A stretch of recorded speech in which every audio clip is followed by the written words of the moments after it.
আসসালামু আলাইকুম। আজকে আমি আরেকটি নতুন রেসিপি নিয়ে এসেছি। আজকে আমি ডিম রান্না করব। আপনারা দেখতে থাকেন কিভাবে রান্না করি। প্রথমে ডিমটাকে সিদ্ধ করে নিব। ডিম সিদ্ধ করে নিয়েছি আর ডিমটাকে কেটে নিব। একটা সুতা দিয়ে কেটে নিচ্ছি।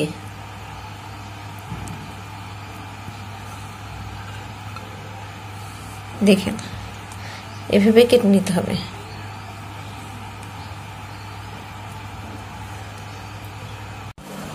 সবগুলো ডিম আমি এভাবে কেটে নিয়েছি। আমি ডিম রান্না করার জন্য এক ডিম ভেজে নেব। সেজন্য চুলায় তেল গরম দিয়েছি। এখন তার মধ্যে একটু হলুদ দিব,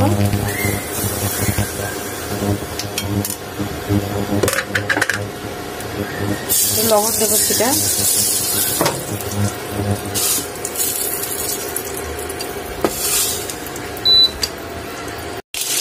আমি ডিমটাকে এখন উল্টিয়ে দিব।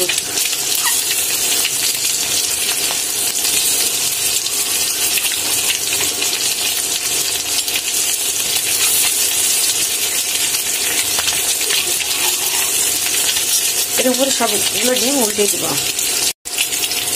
ডিমগুলো ভাজা হয়ে গেছে, আমি এখন নামিয়ে দিব। কড়াইতে এখন পেঁয়াজ দিয়ে দিচ্ছি।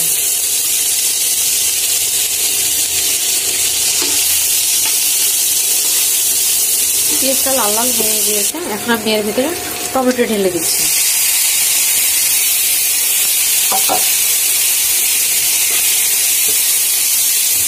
ডিম আমি আলু দিয়ে রান্না করবো, সেজন্য এই যে ছোট ছোট আলু নিয়েছি।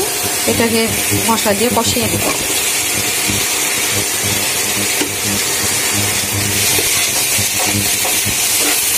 আলু কষিয়ে নেওয়া হয়ে গেছে। এখন আলু সিদ্ধ করার জন্য আমি পানি দিয়ে দেব।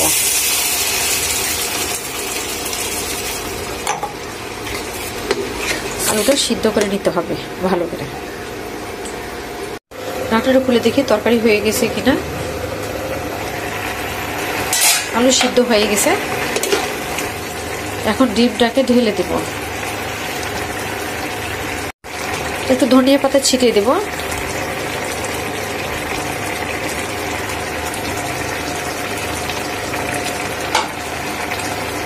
কটা কাঁচা মরিচ দেব।